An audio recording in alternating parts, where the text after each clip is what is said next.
Assalamu alaikum. Ninth class. Next topic is data pre-processing and analysis. Pre-processing means before processing.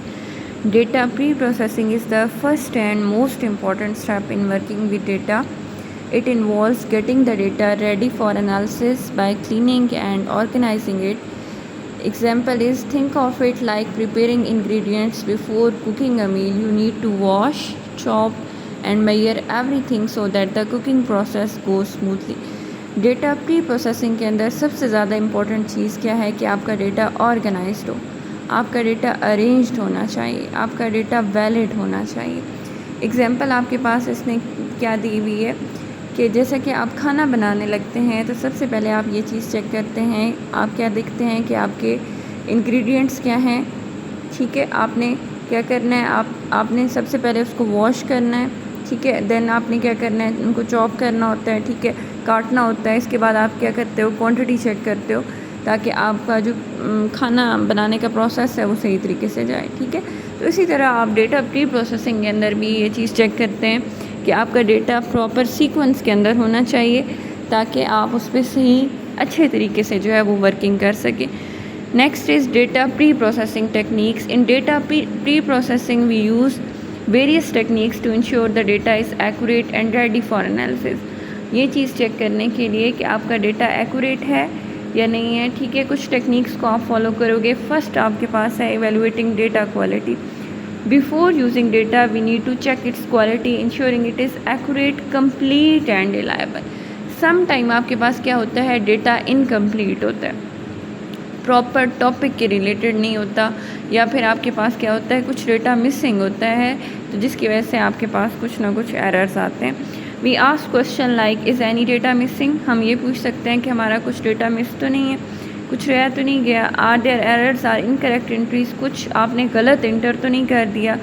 Is the data consistent and up to date. Up to date की मैं आपको common example देती हूँ, जैसा कि किसी student का जो है वर्ड एड्रेस चेंज हो गया। ठीक है, तो क्या होगा, आप ये चेक करोगे कि कहीं उसका प्रीवियस एड्रेस तो नहीं है। ठीक है, तो आपने ये चीज़ चेक करनी होती है कि आपका जो डेटा है वो लेटेस्ट होना चाहिए, अप टू डेट होना चाहिए। एग्जाम्पल आपके पास बुक पे गिवन है। Imagine you have a list of students names and their test score. You need to check if all students have score recorded, if the scores are correct and if they are from the current session.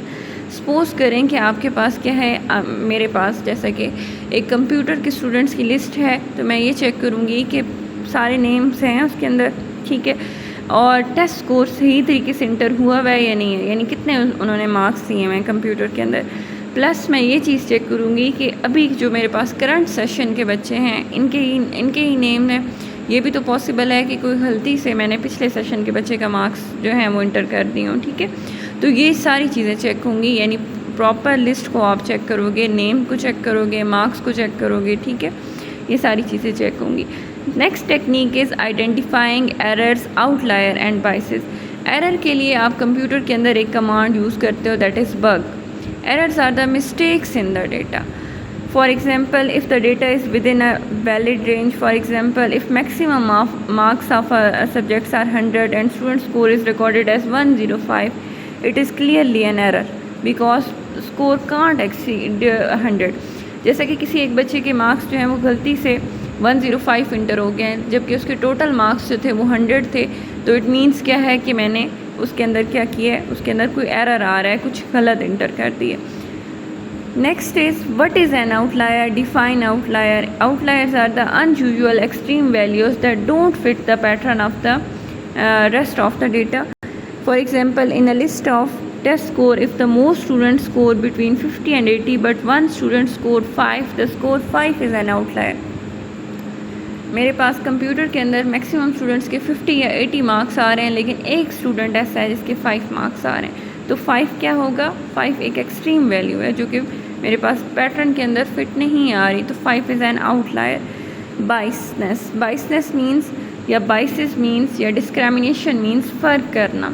ठीक है, biases are the distortion that affect the accuracy of the data. Biasness की वजह से, discrimination की वजह से भी आपका डेटा जो है वो वैलिड नहीं आता, रिजल्ट्स एक्यूरेट नहीं आते। For example, If a survey only include answers from the students in one school, it may not represent the opinion of all students in the city.